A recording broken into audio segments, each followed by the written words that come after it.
కుంగిపోవడము, గెలిచినప్పుడు ఉప్పొంగిపోవడం కాదు.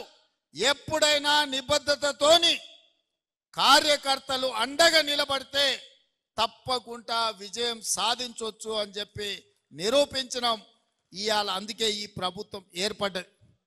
అందుకే మిత్రులారా, మీరందరినీ నిన్న మొన్న చూస్తున్నాం.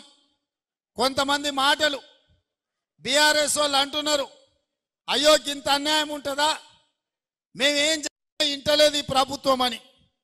10 ఏళ్ళు మా కార్యకర్తల్ని కొట్టి చంపి కేసులు పెట్టి జైళ్ళలో పెట్టినప్పుడు కేసీఆర్ ఎక్కడ పోయింది రాజనీతి, ఎక్కడ పోయింది ప్రజాస్వామ్యం? ఆనాడు మేము నీలాక దొంగ దెబ్బ తీస్తలేం, నీలాక అక్రమ కేసులు పెడతలేం, బాజాబ్తా ప్రజల చేత ఎన్నికై ఇక్కడికి వచ్చినాం.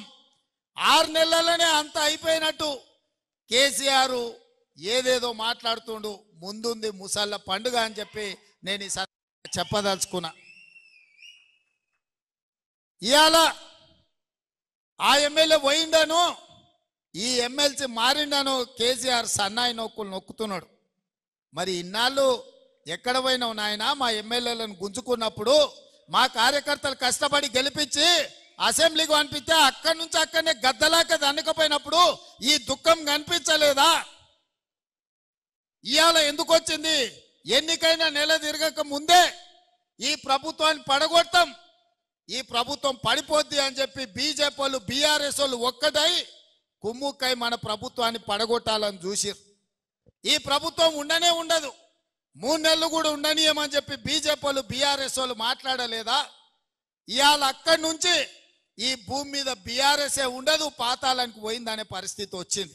కాంగ్రెస్ పార్టీ కార్యకర్తలతో పెట్టుకుంటే నీ పార్టీకి పుట్టగతులు ఉండవని నేను ఆయల్లో చెప్పిన.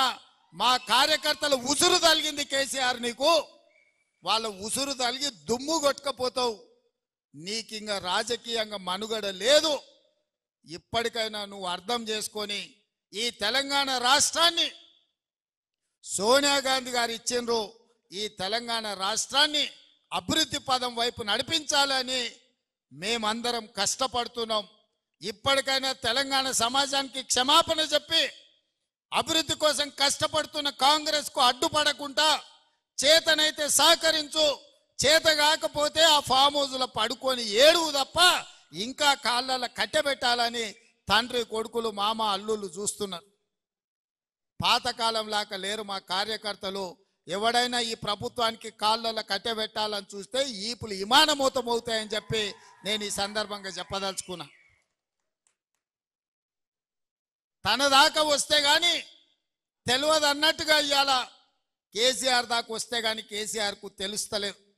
ఇవాళ ఢిల్లీకి పోయి 4 రోజుల నుంచి హరీష్ రావు కేటీఆర్ మోడీ చుట్టూతా పిల్లి తిరిగినట్టు తిరుగుతున్నారు.